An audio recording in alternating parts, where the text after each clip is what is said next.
कि first exercise of quadratic equation. सबसे पहले क्वाड्रेटिक इक्वेशन फॉर्मूला जो है इसको हम श्रीधराचार्य भी कहते हैं। श्रीधराचार्य इसलिए कहते हैं कि पहले तो वैसे ब्रह्मगुप्त ने ये फॉर्मूला डिराइव किया था, लेकिन श्रीधराचार्य जी ने इसको परफेक्ट फॉर्म में दिया था और उसी को आज हम क्वाड्रेटिक फॉर्मूला नाम से जानते हैं। तो हम क्वाड्रेटिक फॉर्मूले को हमेशा श्रीधराचार्य कहते हैं। Now come to exercise 4.1। 4.1 का पहला क्वेश्चन आपको आइडेंटिफाई करना है कि जो इक्वेशन दिया हुआ है वो क्वाड्रेटिक इक्वेशन है या नहीं है। जैसे पहला इक्वेशन है, तो पहले इक्वेशन को पहले तो एक्सपांड कर लीजिए। It will be x² plus 2x plus 1 is equal to 2x minus 6। तो अगर हम इसको देखें तो 2x कैंसिल हो रहा है, लेकिन x² बच रहा है, यानी x की पावर 2 है। तो हमें बस यही देखना है कि x की पावर 2 है या नहीं। तो है, तो yes, it is a quadratic equation. यहाँ पर x² minus 2x is equal to minus 6 plus 2x। अब ये इधर आ जाएगा तो ये हो जाएगा x² minus 4x plus 6 is equal to 0। Yes, ये भी है, ये इसका स्टैंडर्ड फॉर्म कहलाता है। और यहाँ की वैल्यूज जो होती है, यहाँ की वैल्यू जैसे ये है तो ये a कहलाती है, यहाँ की वैल्यू b कहलाती है और ये वैल्यू c कहलाती है। ठीक है, तो जब फॉर्मूला हम लिखते हैं तो वो ऐसा लिखते हैं x is equal to minus b plus minus under root b² minus 4ac upon 2a। इसी को हम कहते हैं श्रीधराचार्य या क्वाड्रेटिक फॉर्मूला। ठीक, नाउ थर्ड वन। थर्ड में इसको सिंप्लीफाई करेंगे, ये आ जाएगा x² then minus 2x then plus x minus 2। Right side का भी सिंप्लीफाई करेंगे। Right side also we will simplify, so it will be x² then minus x then 3x minus 3। अब हमें बाकी कुछ नहीं देखना है, बस x² देखना है। x² कैंसल हो रहा है, उसके बाद कुछ भी आए। अब यहाँ पावर 1 आ रही है, उससे हमें कोई लेना देना नहीं, हमें सिर्फ देखना है पावर 2 आ रही है या नहीं आ रही। नहीं आ रही है तो no, it is not a quadratic equation. Third question फिर से सिंप्लीफाई करेंगे। थर्ड क्वेश्चन हम सिंप्लीफाई करते हैं, so it will be 2x² minus 6x then plus x minus 3। Right side x² plus 5x। अब यहाँ पर अगर हम इस x² को इधर ले जाए तो ये बन जाएगा x², क्योंकि ये माइनस हो जाएगा।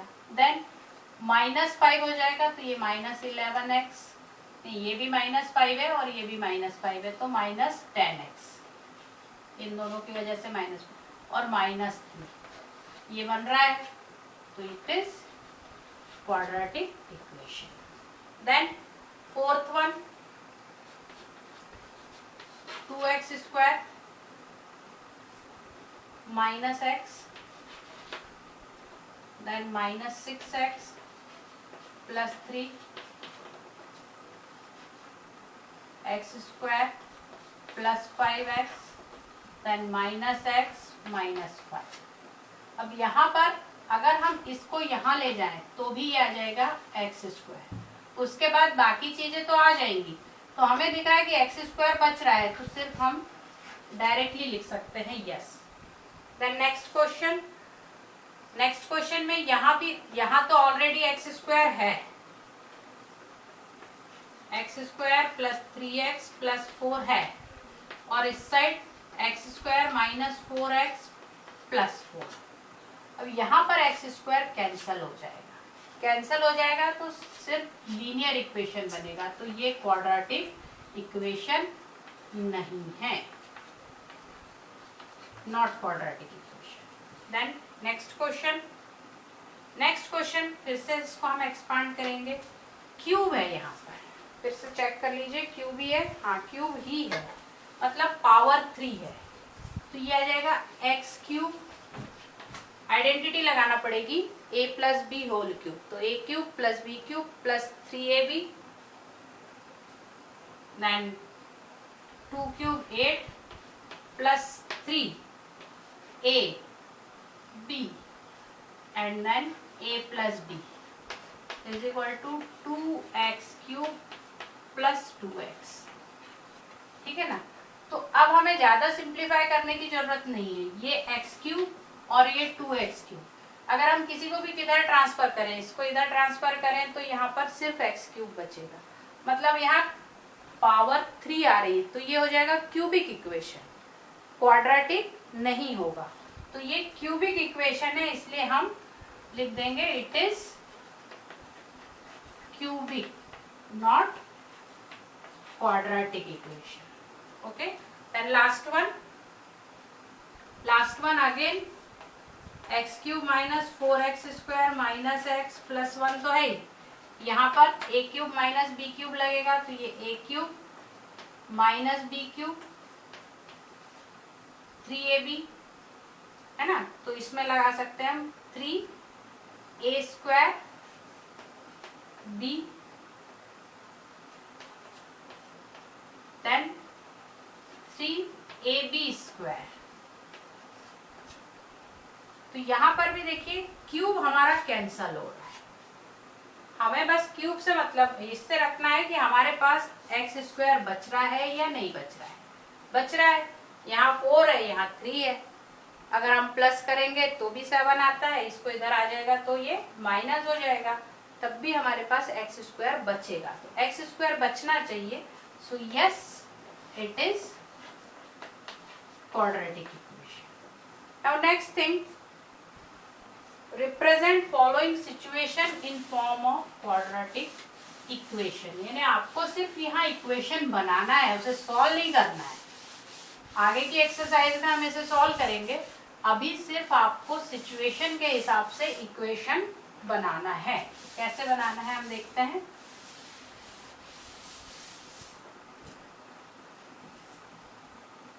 First one,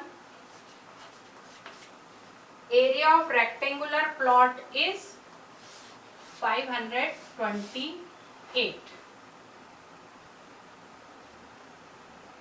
the length is 1 more than twice its breadth। अब जब भी रेक्टेंगल होता है तो लेंथ और ब्रेड्थ होती है, तो छोटा कौन है, छोटी ब्रेड्थ है, तो उसे x लेना।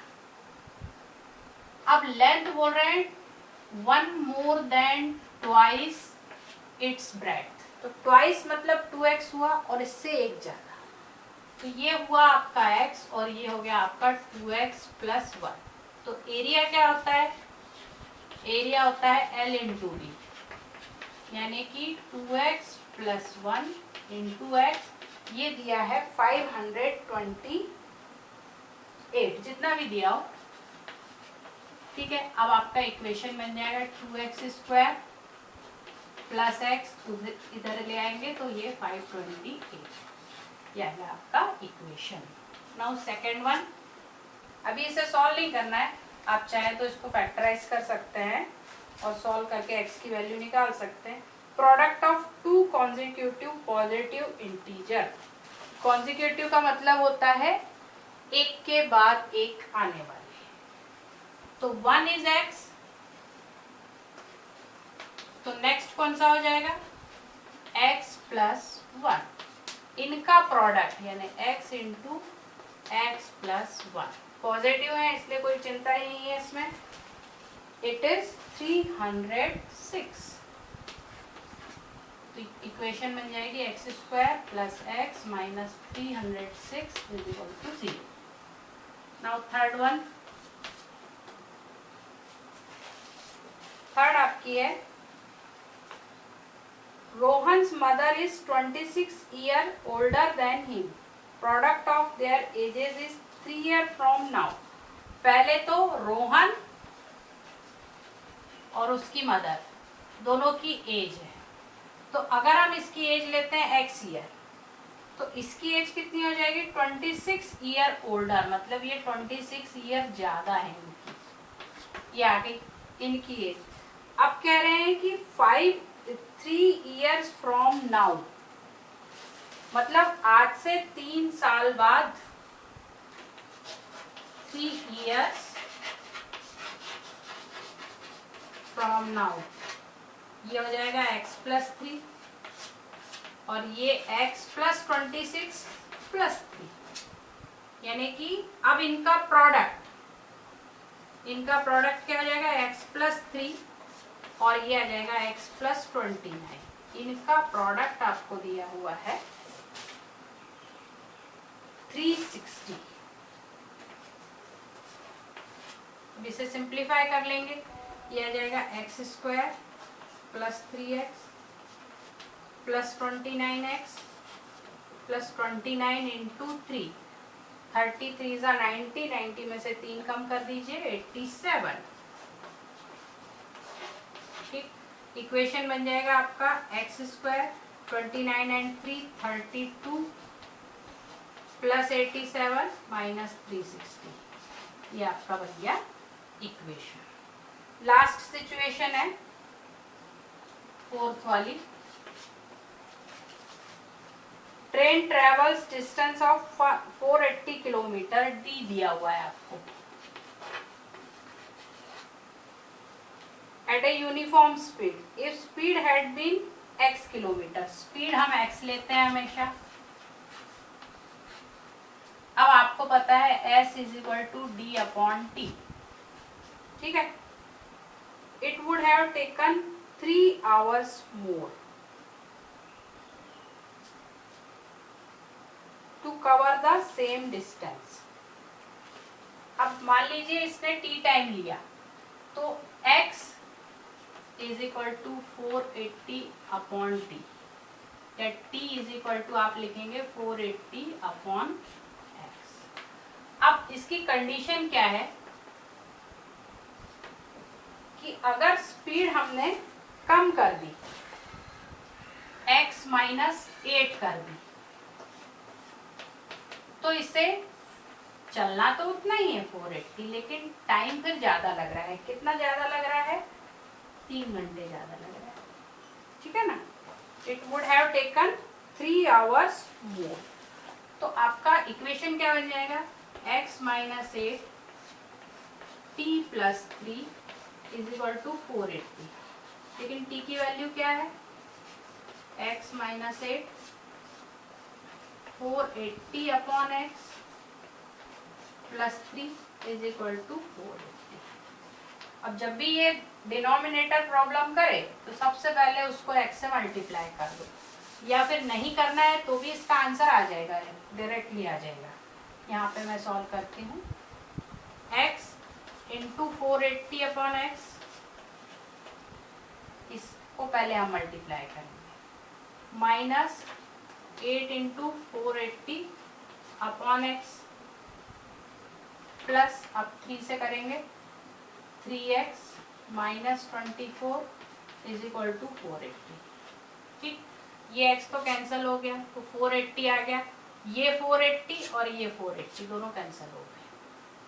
समझ में आ रहा है? पहले ये x कैंसिल हुआ तो ये अकेला 480 बचा, ठीक है। ये 8 × 480 बचा हुआ है /x प्लस 3x -24 = 480। अब ये 480 और ये 480 दोनों कैंसिल हो गए। अब बचा क्या इक्वेशन में हमारे पास?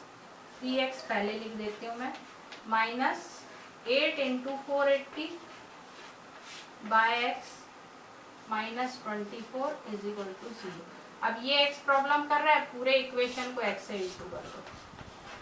सो it will B 3x² -8 × 480 -24x = 0। ये आपका इक्वेशन बन जाएगा। 24x को पहले लिख सकते हैं। तो इससे सिर्फ बनाना है इक्वेशन, सॉल्व नेक्स्ट एक्सरसाइज में करना है।